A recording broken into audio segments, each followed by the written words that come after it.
The world believed Princess Diana's fortune would vanish into the royal vault after her death. They were wrong. When executors unsealed her will in 1997, they discovered something the palace never anticipated. There are stories that the world thinks it already knows. Princess Diana is one of them. Her life has been documented in films, books, documentaries, and thousands of newspaper front pages. People believe they understand her. The shy girl from Althorpe who became the most photographed woman on earth, the mother who loved her boys above everything, the rebel who dared to challenge a 1,000-year-old institution. But when she picked up her pen on a quiet summer evening in 1996 and began writing her last will and testament, she made a decision so unexpected, so deeply personal, and so strategically bold that it continues to send shockwaves through the British royal family to this very day. She did not leave her estate to a prince. She did not leave it to a palace-approved charity board or a team of establishment lawyers. She left the control of everything, her jewels, her letters, her private belongings, her most intimate memories, to one man, a man who polished her shoes, a man who made her tea at midnight when the loneliness became unbearable, a man who, by every measure of the royal hierarchy, was not supposed to matter at all. To understand why Diana did what she did, you have to understand who she had become by 1996. This was not the 20-year-old kindergarten teacher who blushed during press conferences and barely spoke above a whisper. The woman who sat at her desk at Kensington Palace that year had been through a war, and she had survived it. She had endured a marriage defined by emotional abandonment. She had watched the man she married continue a relationship with another woman even as the whole world celebrated their fairy tale union. She had fought bulimia in private while maintaining grace in public. She had raised 2 sons inside an institution that treated human feeling as a liability. She had given that now famous Panorama interview with Martin Bashir in November 1995, telling the world, "There were 3 of us in this marriage," a line that cracked the palace's carefully constructed image like a stone through glass. And she had used her public profile to shine light on causes that powerful people would rather have kept in the shadows: AIDS patients shunned by society, children orphaned by war, communities devastated by landmines that governments had quietly ignored. By the time her divorce from Prince Charles was finalized in August 1996, Diana had lost her HRH title, but she had gained something the palace could never take back: moral authority. The public did not see a disgraced ex-wife. They saw a woman who had been wronged, who had chosen compassion over bitterness, and who had turned her personal pain into one of the most powerful humanitarian platforms of the late 20th century. She was also very aware, acutely, sharply aware, that the institution she had married into was not done with her. Lawyers were circling. The press was relentless. And there were people around her, powerful people, who would have been very happy to see her legacy quietly managed and controlled once she was no longer able to speak for herself. So she decided to do something about it before that could happen. Princess Diana signed her last will and testament on June 1st, 1993. It was later updated, and the version that governed her estate after her death on August 31st, 1997, reflected the life she had built after separating from Charles. The estate at the time of her death was valued at approximately £21.5 million, a combination of settlement money from the divorce, income from public appearances, proceeds from the sale of personal items, and the value of belongings accumulated over years inside one of the world's most famous households. On paper, the distribution appeared relatively straightforward. The bulk of her estate was divided between her 2 sons, Prince William and Prince Harry, with specific bequests made to her 17 godchildren, each of whom was to receive a personal memento, a piece of jewelry, or an object that Diana had specifically chosen for them. Her personal belongings, her clothing, and her correspondence were also accounted for. Her mother, Frances Shand Kidd, and her sisters, Lady Sarah McCorquodale and Lady Jane Fellows, were named as guardians for the estate in the event that both William and Harry were under the age of 25 at the time of her death, which, since Harry was only 12 when she died, was relevant. But the most consequential decision Diana made in that document, the one that would define how her legacy was managed, protected, and projected to the world, was her choice of executor. She chose Paul Burrell, Paul Burrell had worked for the royal family since 1976, beginning as a footman to Queen Elizabeth II before joining Diana's household in 1987. Over the 10 years that followed, he became something that no job title could adequately describe. He was her butler. Yes, he organized her diary, managed her staff, maintained Kensington Palace's domestic operations. But he was also, by all credible accounts, including his own and those of people close to Diana, one of the few people in her life she trusted without reservation. Diana existed in a world of managed distance. The royal household operated on hierarchy and protocol. Even her closest friends moved in and out of favor.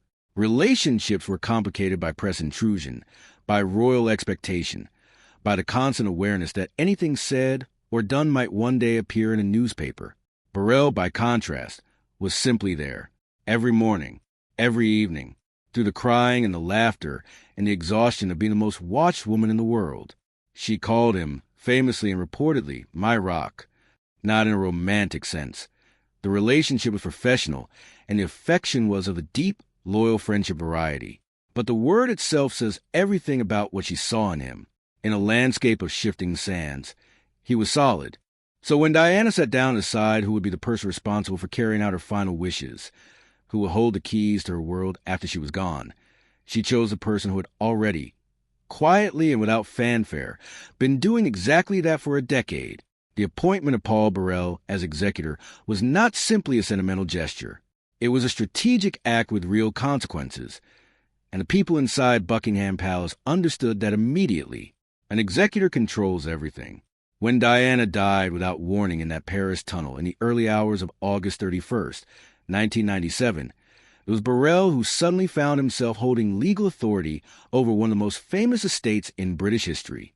He had access to her jewelry, her correspondence, the letters she had kept from significant people in her life, her personal diaries and recordings, items that, in the wrong hands, could become ammunition for exactly the kind of palace management of her narrative that Diana had spent years fighting against.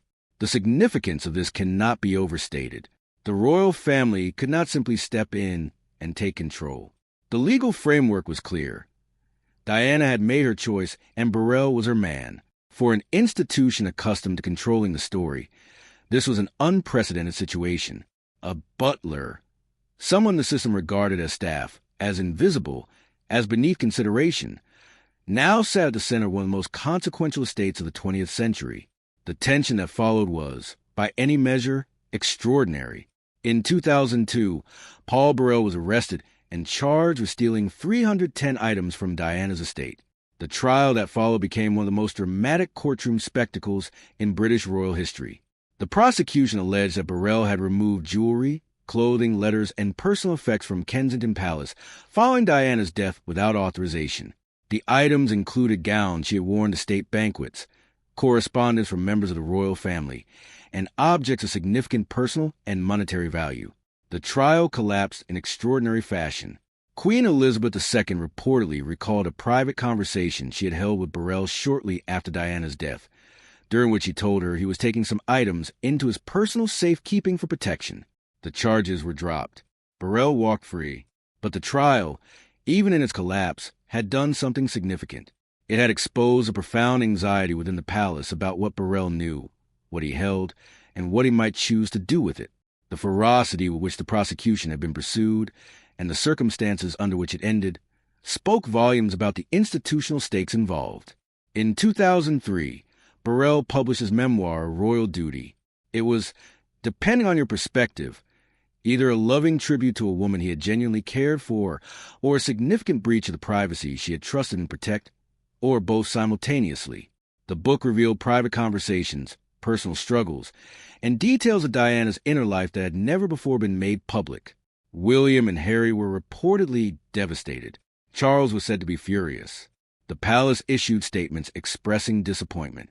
But Burrell's position was legally defensible. He was the executor. He was managing her legacy. He was, in his own framing, doing exactly what Diana would have wanted, keeping her voice alive, keeping her truth in front of the public, preventing the institution from quietly rewriting her story into something more convenient and more manageable. What often gets lost in the drama of the Burrell saga is what Diana's estate actually achieved in the world beyond the palace walls. The Diana, Princess of Wales Memorial Fund was established following her death, funded in significant part by the outpouring of public donations and by income generated from the Diana estate. At its peak, the fund distributed millions of pounds annually to causes that reflected her humanitarian passions. Her AIDS advocacy had been revolutionary in its time. In 1987, when she shook hands without gloves with AIDS patients at London's Middlesex Hospital, it was a moment that reverberated around the world. At a time when the disease was widely misunderstood and those who carried it were often treated as social outcasts, her gesture communicated something that no public health campaign had managed to convey with equal force. These are human beings, and they deserve to be touched, to be seen, to be treated with dignity. The Landmines campaign was equally transformative. Her visit to Angola in January 1997, just months before her death, brought global media attention to the devastating human cost of anti-personnel mines. The images of her walking through minefields, meeting survivors, holding children who had lost limbs, were among the most powerful of her public life. The Ottawa Treaty, which banned anti-personnel mines and was signed in December 1997, just months after her death, was a direct result of a sustained international campaign to which Diana had lent irreplaceable momentum. The money from her estate, directed to the Memorial Fund and through specific bequests to charities she had supported during her lifetime, continued this work. AIDS research funding, children's hospice support, mental health advocacy, all of it carried forward under the shadow of a woman who was no longer there to speak, but whose resources ensured her values did not fall silent with her. The trusts established for William and Harry under Diana's were designed with careful intention. Both sons were protected from direct access to the funds until they reached appropriate ages, ensuring that the money served their long-term welfare rather than becoming an immediate source of complexity in the already turbulent years following their mother's death. Harry turned 13 the month before Diana died. William was 15. They were children who had lost their mother in the most sudden and violent of circumstances, and they were expected to grieve in public, to maintain composure at a state funeral, to walk behind her coffin in front of the eyes of the world. The emotional weight